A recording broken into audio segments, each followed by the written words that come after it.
Commander Elena Reyes stood at the observation deck of Titan Base, watching the Meridian Collective ships materialize at the edge of Saturn's rings. Their vessels looked like abstract art pieces, all sweeping curves and iridescent surfaces that seemed to bend light itself. But Elena wasn't admiring their beauty. She was counting weapon ports. "Interesting choice for a diplomatic fleet," she murmured, her neural implant capturing every detail of the alien armada. "Central, are you seeing this?" "Affirmative, Commander." The AI response came through her neural link. "Analysis suggests 97% of their vessels exceed standard diplomatic armament protocols established by the Galactic Concordat." Elena allowed herself a small smile. The Meridian Collective clearly thought they were being clever, disguising their warships as diplomatic vessels. They wouldn't be the first species to mistake humanity's rapid technological advancement for naivety. "Status of Operation Sleeping Giant?" she asked, eyes still fixed on the approaching fleet. "All systems nominal. Solar system defense grid remains in dormant mode. Quantum entanglement network is stable. Manufacturing centers throughout the belt are maintaining civilian output patterns." The Meridian ships were approaching Jupiter now, their formation precise and purposeful. Elena knew they were scanning every inch of human space, looking for military installations, defense platforms, anything that might indicate humanity was prepared for conflict. They wouldn't find much, at least nothing that looked like conventional military infrastructure. Her neural link chimed with an incoming transmission. "Commander, the Collective's ambassador is requesting permission to approach Earth for their cultural exchange mission." "Granted," Elena replied. "And notify all stations. Initiate masquerade protocol." Across the solar system, humanity's true capabilities slipped deeper into the shadows. Asteroid mining operations continued their seemingly mundane work. Quantum computers disguised as navigation beacons maintained their regular broadcast patterns, and the massive manufacturing complexes hidden within the moons of the outer planets remained silent. The Meridian Collective's flagship, a massive vessel designation translated as Harbinger of Enlightenment, took up position in Earth orbit 3 days later. Elena watched the diplomatic reception from her command center deep within Titan. The alien ambassador, a tall, crystalline being who called itself First Speaker, addressed the United Earth Council with what it probably thought was masterful deception.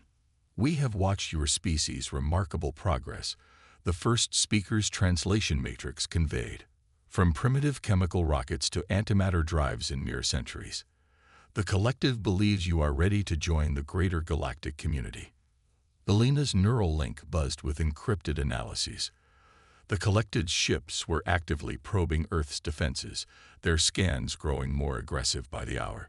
They were looking for weaknesses, mapping out targets. "Central time estimate," she subvocalized. "Based on current Collective fleet movements and energy signatures, they will likely initiate hostile action within 47 hours. Elena nodded. That would be enough time. "Begin wake-up sequence for the Ghost Fleet. Priority targets are their command and control nodes." "Acknowledged. Ghost Fleet initialization commencing. Time to combat readiness. 40 hours." The Meridian ships never detected the quantum signals racing through the solar system, carried by entangled particles that humanity had seeded throughout space decades ago. They never noticed the seemingly random patterns of asteroid mining operations were actually positioning automated manufacturing platforms for optimal strike trajectories. When First Speaker finally delivered the Collective's ultimatum, join them as a client species or face annihilation, Elena was ready. The alien leader's crystalline form sparkled under the council chamber's lights as it announced, "You have 6 hours to submit to Collective authority.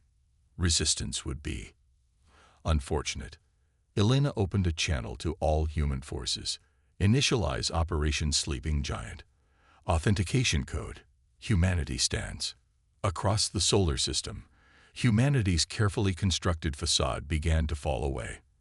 Mining platforms transformed into weapon platforms, their industrial lasers realigning into point defense arrays. Maintenance drones revealed themselves as combat units, and deep within the ice of Europa, electromagnetic launches began propelling thousands of autonomous warships into space. The Meridian Collective's first indication that something was wrong came when their quantum scanners detected massive energy signatures throughout the solar system. By then, it was already too late. Central, Alina commanded, watching the alien fleet's formation dissolve into chaos. Show them why humanity never lost a war in our own space. The Ghost Fleet decloaked, their quantum-shifted hulls becoming visible for the first time as they emerged from their hiding places throughout the solar system. Alina's neural link connected her directly to the battle network, allowing her to feel the pulse of combat through the quantum entanglement grid. The Meridian ships were technologically superior in many ways, but they were fighting an enemy that had spent centuries preparing for this exact moment. An enemy that had hidden its true capabilities behind a mask of rapid but seemingly uncoordinated progress. An enemy that had turned their entire solar system into one vast, interconnected defense system. First Speaker's final transmission betrayed genuine confusion. Impossible. Your species showed no signs of military preparation. Your technology was assessed as primitive. That's the thing about humans, Alina replied as the Ghost Fleet closed in. We learned long ago that the best defense isn't a wall of guns. It's making sure your enemy never sees them coming. The battle was over in less than an hour. The Meridian Collective's mighty fleet, which had subjugated dozens of species across the galaxy, found itself trapped and outmaneuvered by forces that seemed to emerge from nowhere. They had expected to find a young, naive species ripe for conquest. Instead, they had awakened humanity's war machine, and the galaxy would never be the same. Dr. Maya Patel's hands danced through the holographic interface of Europa Station's manufacturing core, her movements conducting an orchestra of automated production lines that stretched for kilometers through the moon's icy depths. The Meridian Collective's initial defeat had only been the beginning. Now came the true revelation of humanity's capabilities.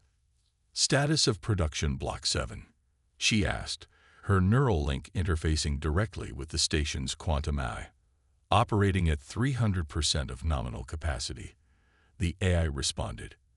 Adaptive manufacturing protocols are successfully incorporating captured Meridian technology. Enhancement efficiency is exceeding projections. Through the station's sensor network, Maya watched as massive fabrication units transformed raw materials into advanced weaponry and ships at speeds that would have seemed impossible to their alien adversaries.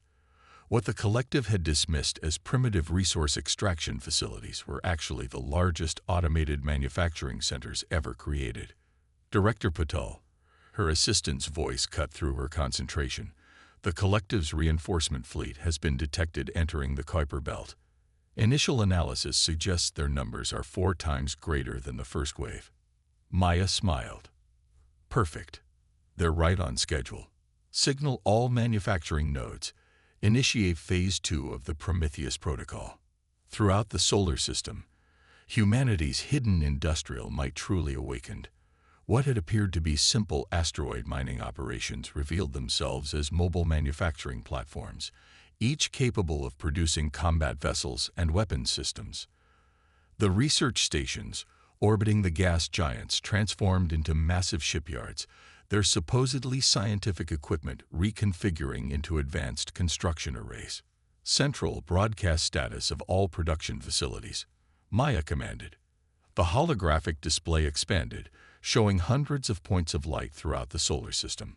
Each represented a manufacturing node that had been disguised as civilian infrastructure, waiting for this moment. The collective's initial attacks had focused on what they thought were Earth's primary industrial centers, never realizing that humanity's true production capability lay hidden in plain sight. Titan facility reports ready, her AI announced. Ceres base production lines are online. Mars underground complex is operating at full capacity. Maya watched as the first wave of newly constructed vessels emerged from their hidden berths. Unlike the Ghost Fleet that had defeated the initial collective attack, These ships incorporated enhanced versions of the alien technology humanity had captured. Each vessel represented not just a copy of Meridian designs, but an improvement refined by quantum AIs that had spent decades preparing for this moment. "Ma'am," her assistant interrupted again, "we're detecting unusual energy signatures from the collective fleet.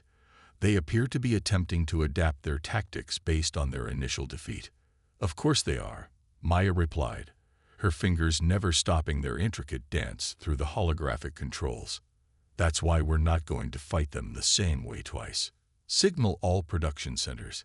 Implement design variant Delta 7. The manufacturing centers responded instantly, their production lines smoothly transitioning to a new class of vessels. The collective had already begun developing countermeasures against the Ghost Fleet's quantum shifting technology, but they would soon learn that humanity had prepared for this eventuality. "Director," the AI's voice carried a note of satisfaction. "The first wave of Prometheus-class vessels is ready for deployment. All systems show optimal integration of enhanced Meridian technology." Maya nodded, watching as the new ships took up formation around Jupiter. They were beautiful in their way, a perfect fusion of human ingenuity and adapted alien advancement. The collective would be expecting to face the same forces that had defeated their first fleet. Instead, they would encounter something entirely new. "Signal from Earth Defense Command," her assistant reported. "Commander Reyes is requesting a status update on our production capability." "Tell her," Maya said, allowing herself a moment of pride, "that we're not just ready. We're already 3 steps ahead." The collective thought they could overwhelm us with superior numbers. They're about to learn that humanity doesn't just build ships. We build better ones. Through her neural link, Maya felt the pulse of activity throughout the solar system as humanity's industrial machine reached full power. The collective had made a fundamental error in their assessment of Earth's capabilities. They had looked for traditional military production facilities, for the obvious signs of a species preparing for war. They never considered that humans had learned to hide their true strength in plain sight, turning every civilian facility into a potential military asset. "Ma'am," her eye reported, "the collective fleet is accelerating. They'll reach Jupiter orbit in approximately 6 hours." "Perfect," Maya responded, initiating the final phase of their preparation. "That gives us time to show them exactly what human engineering can do. Begin deployment of the Prometheus fleet. Let's give our guests a proper welcome." As the reinforced collective fleet approached, they detected nothing unusual about the scattered human facilities throughout the solar system. Their scans showed the same civilian operations they had dismissed during their initial surveillance. But beneath the surface of moons and asteroids, within the storms of gas giants, and hidden in the vast spaces between planets, humanity's true industrial might was fully awake and ready. The Meridian Collective was about to learn a harsh lesson. They hadn't just awakened Earth's military. They had roused the greatest manufacturing engine the galaxy had ever seen. And unlike their rigid, hierarchical production systems, humanity's industrial base was adaptive, decentralized, and impossible to destroy with a single strike. Maya checked the final deployment numbers and smiled. The collective thought they were bringing overwhelming force to crush a primitive species. Instead, they were about to face an enemy that had turned their entire solar system into one vast, interconnected factory of war. Captain Sarah Jung stood on the bridge of the HSS Daedalus, watching the tactical display as the Meridian Collective's reinforcement fleet approached. Their formation was perfect, too perfect. Every ship positioned according to centuries of refined combat doctrine. Every movement calculated by advanced combat algorithms. "They're still fighting the last war," she murmured, her neural link connecting her directly to the ship's quantum AI. "Show me their pattern recognition algorithms." The display shifted, revealing the complex web of predictions and counter-predictions the collective's tactical systems were generating. They were expecting humanity to use the same quantum shifting technology that had proven so effective in the first battle. Their entire strategy was built around countering those tactics. "Battle Group Artemis," Sarah broadcast to her fleet. initiate combat pattern chaos. The human ships responded instantly, their movements seemingly random but guided by a combination of AI calculation and human intuition that the collective systems couldn't predict. Each vessel's crew had spent years training not just in conventional tactics, but in improvisation and adaptive response. "Ma'am," her tactical officer reported, "the collective fleet is adjusting their formation. Their algorithms are attempting to identify our pattern." Sarah smiled. "That's their mistake. They're looking for a pattern that doesn't exist. Signal all ships, begin Phase 2. The human fleet split apart, each ship moving independently, yet somehow maintaining a coordinated assault that defied conventional military doctrine. The collective's combat computers struggled to predict movements that seemed to violate every principle of fleet tactics they had ever encountered. "Enemy flagship is broadcasting," communications announced. "They're demanding to know how we're coordinating our attacks without maintaining formation." "Let them wonder," Sarah replied, watching as her ships executed maneuvers that would have been impossible under traditional command structures. Each captain was empowered to make tactical decisions independently, their actions guided by both advanced AI support and human creativity. The collective fleet's perfect formation began to break apart as they tried to adapt to an enemy that refused to follow any recognizable pattern. Their ships, each one a masterpiece of engineering and programmed with millennia of tactical knowledge, found themselves unable to predict where the next attack would come from. "They're trying to isolate our command and control network," her AI reported. "Their analysis suggests they still believe we're operating under a centralized command structure." Sarah watched as the collected ships concentrated their fire on what they thought were key command nodes. "They still don't understand. Every ship in this fleet is capable of independent action. There is no central node to target." The battle unfolded like a deadly dance, with human vessels moving in ways that seemed to defy both physics and logic. The collective's tactical AIs, programmed to recognize and counter known combat patterns, found themselves facing an enemy that combined artificial intelligence with human unpredictability in ways they had never encountered. "Status of battle group Herms?"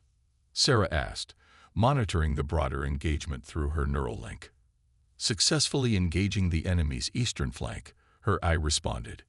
"Captain Chen's unorthodox use of Jupiter's magnetic field has completely disrupted their defensive formations."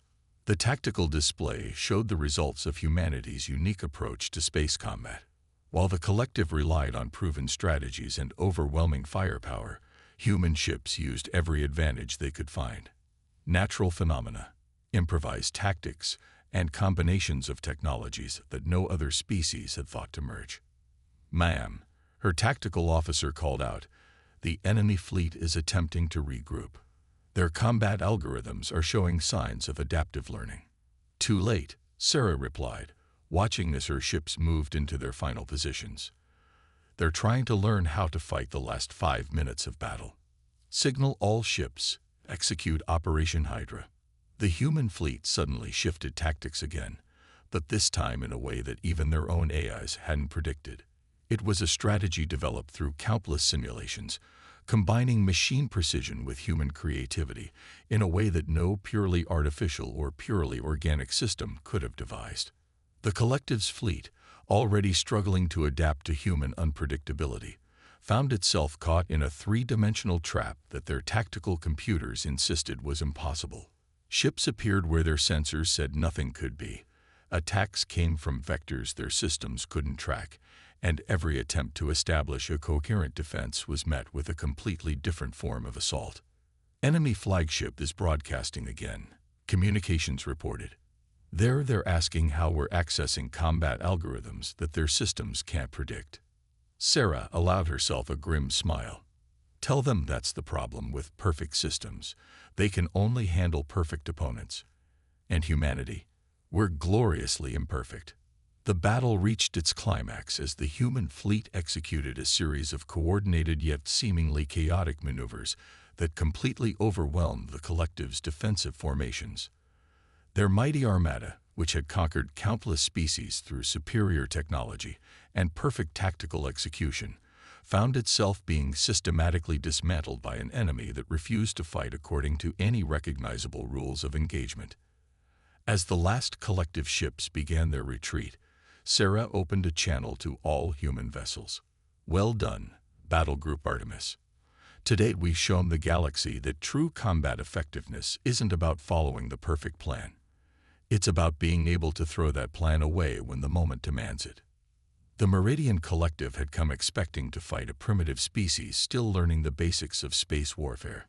Instead, they had encountered an enemy that had transformed combat itself into an art form, combining AI precision with human creativity in ways that their perfect systems could never comprehend. Dr. Marcus Chen worked in darkness, surrounded by holographic displays showing the flow of quantum-encrypted data throughout the solar system. From his hidden command center deep within Mercury's crust, he monitored humanity's true nervous system, a vast network of entangled particles that made traditional communication methods obsolete. "They're trying to jam us again," his AI assistant reported, highlighting a cluster of Meridian vessels attempting to disrupt what they thought were Earth's primary communication channels. "Their latest algorithms are targeting our decoy transmissions." Marcus watched the collective's efforts with quiet amusement. "Let them chase ghosts. How's the quantum backbone holding up?" "Operating at 100% efficiency. The entanglement grid remains undetected. They still haven't realized we're not using conventional communication methods at all." The displays showed the real-time flow of information through the quantum network, a system that had taken decades to build, hiding entangled particles throughout the solar system in everything from common satellites to pieces of space debris. The collective was trying to sever communications that didn't physically exist. "Update from Europa Station," the AI announced. "Dr. Paddle reports manufacturing capabilities are exceeding expectations. The collective's attempts to isolate our production facilities have actually improved our distribution efficiency." Marcus nodded, watching new data patterns emerge across his displays. The enemy's actions were becoming increasingly desperate as they failed to understand how humanity maintained coordination despite their best efforts to disrupt it. "Signal from Captain Zheng's fleet," the AI continued. "The collective is launching another offensive, but their tactics show signs of confusion. They can't understand how our forces maintain perfect coordination while appearing to act independently. That's because they're looking for a command structure that mirrors their own," Marcus replied, his fingers dancing through the holographic interface. "They expect to find a central node, a weak point they can target. Instead, they're fighting a network that exists everywhere and nowhere at once." Through his neural link, Marcus felt the pulse of information flowing through the quantum grid. Every human ship, every production facility, every defense platform was connected through entangled particles that couldn't be jammed, intercepted, or disrupted. It was a system that defied the conventional laws of communication. "New collective transmission intercepted," his AI reported. "They're ordering their fleets to target what they believe is our primary command and control center near Mars." Marcus smiled. "Another decoy falls. Initiate Protocol Hydra 9." Across the solar system, humanity's forces seamlessly shifted their communication patterns. What the collective saw as critical command nodes were actually elaborate deceptions designed to draw their attention, while the real network operated invisibly around them. "Sir," his tactical officer called out, "the enemy is adapting their strategy. They're attempting to isolate individual human ships and facilities, thinking they can cut them off from central command. They still don't understand," Marcus mused, watching the battle unfold through quantum-linked sensors. "Every human vessel and installation is a node in our network. There is no central command to disrupt." The displays showed the collective's growing frustration as their most sophisticated communication warfare tactics proved useless. Their ships would detect what seemed to be critical human communication signals, commit resources to disrupting them, only to find they were attacking elaborate decoys while the real coordination continued unabated. "Message from Commander Reyes," the AI announced. The Ghost Fleet is in position. She's requesting authorization to execute Operation Phantom Strike. Marcus checked the quantum network status one final time. Confirm quantum link stability with all participating vessels. Then give them the green light. The network came alive with encrypted data as human forces throughout the solar system coordinated their attacks with impossible precision. The collected ships found themselves facing opponents that seemed to react to their movements before they made them, that coordinated complex attacks without any detectable communication. Enemy flagship is broadcasting on all frequencies. Communications reported. They're demanding to know how we're maintaining fleet cohesion, despite their jamming efforts. Marcus opened a channel to the collective's command ship. You're still thinking in terms of signals that need to be transmitted, of information that has to travel from point A to point B. We left those limitations behind long ago. The quantum displays showed the enemy fleet's formation breaking apart as they tried to adapt to an enemy that seemed to operate outside the normal rules of warfare. Their attempts to disrupt human communications had become increasingly erratic, targeting anything that might explain their opponent's impossible coordination. "Sir," his AI interrupted, "we're detecting a massive energy surge from the collective fleet. They appear to be preparing to deploy their primary communication warfare weapon." "Perfect," Marcus replied, initiating the final phase of their operation. They're about to waste an enormous amount of resources trying to jam a network that doesn't use conventional signals at all. The collective weapon activated, unleashing a wave of energy designed to disable any form of normal space-based communication. For a moment, every traditional communication system in the solar system went dark. But humanity's quantum network, operating on principles that transcended normal space-time, continued functioning without interruption.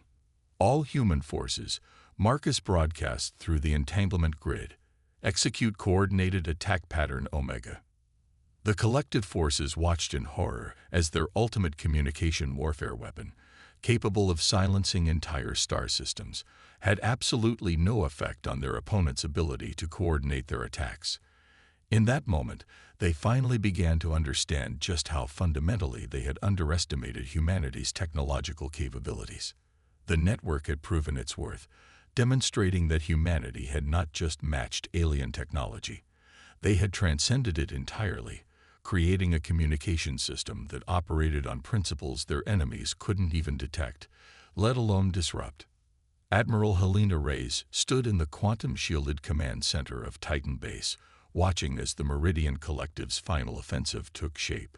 Their remaining ships had consolidated into a single massive fleet, a last, desperate attempt to overwhelm humanity's defenses through sheer numbers. "They've adapted to everything we've thrown at them so far," her XO noted, studying the tactical displays. "Their ships are now partially resistant to our quantum shifting technology, and they've developed countermeasures for most of our previous strategies." Helena smiled. "Exactly as we expected.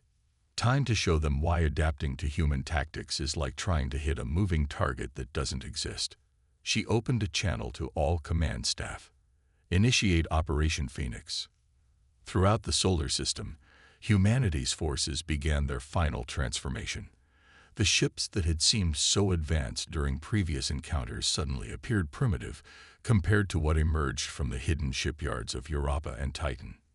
"Status of the Prometheus fleet?" Helena asked, watching through her Neuralink as the battle plan unfolded. "Dr. Petul reports all vessels have completed their metamorphosis," her eye responded. "The collective's tactical computers are still trying to analyze our previous technology. They haven't even begun to detect our actual capabilities." The enemy fleet approached Jupiter's orbit, their formation optimized based on all their accumulated data about human combat tactics. They had learned from each defeat, adapted their strategies, improved their defenses, and that was exactly what humanity had been counting on. "Signal from Dr. Chen," Communications announced. "The quantum network is ready for full spectrum deployment. The enemy still hasn't detected our true communication system." Helena nodded. "Begin the final phase. Let's show them why trying to predict human innovation is an exercise in futility. The battle began with the collective launching a massive assault designed to counter every strategy humanity had previously employed. Their ships moved in patterns specifically calculated to disrupt quantum shifting. Their weapons were calibrated to penetrate the defenses they'd encountered, and their formation was optimized to maintain coordination even under electronic warfare attacks. But humanity wasn't fighting the same way anymore. Deploy the Phoenix protocols, Helena commanded. All ships, execute transformation sequence Alpha. The human fleet suddenly changed before the enemy sensors. Ships that had appeared to be standard combat vessels revealed themselves as platforms for technologies the collective had never imagined. What they had seen in previous battles had been merely the surface of human military advancement. "Ma'am," her tactical officer reported, "the enemy fleet is attempting to adapt their tactics, but their combat computers are overloading trying to analyze our new capabilities." Through her neural link, Helena watched as humanity's true technological edge revealed itself. The Prometheus fleet didn't just fight with advanced weapons. They fought with systems that redefined what was possible in space combat. Ships phased through multiple dimensions, making traditional tactics obsolete. Weapons fired projectiles that existed in quantum superposition, impossible to dodge or block because they struck from all possible angles simultaneously. The quantum communication network expanded its capability from coordination to direct reality manipulation, allowing human forces to operate in ways that broke the conventional laws of physics. "Enemy flagship is broadcasting," communications announced. They're asking how we could have hidden this level of technology from their surveillance. Helena opened a channel to the collective's command ship. "You made the mistake of thinking that what you saw was all we had. Humanity learned long ago that true advancement isn't about reaching a peak. It's about constantly redefining what's possible." The collective fleet's formation had completely broken down as they faced weapons and tactics that their most advanced systems couldn't even properly detect, let alone counter.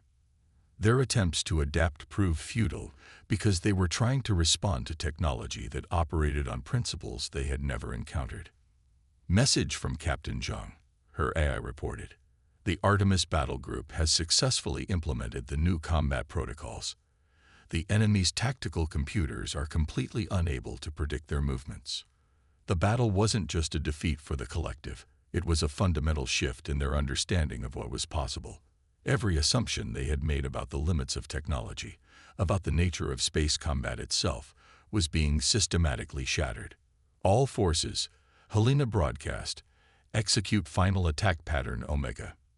The human fleet moved as one, their actions coordinated through the quantum network in ways that made them appear to be a single organism rather than individual ships.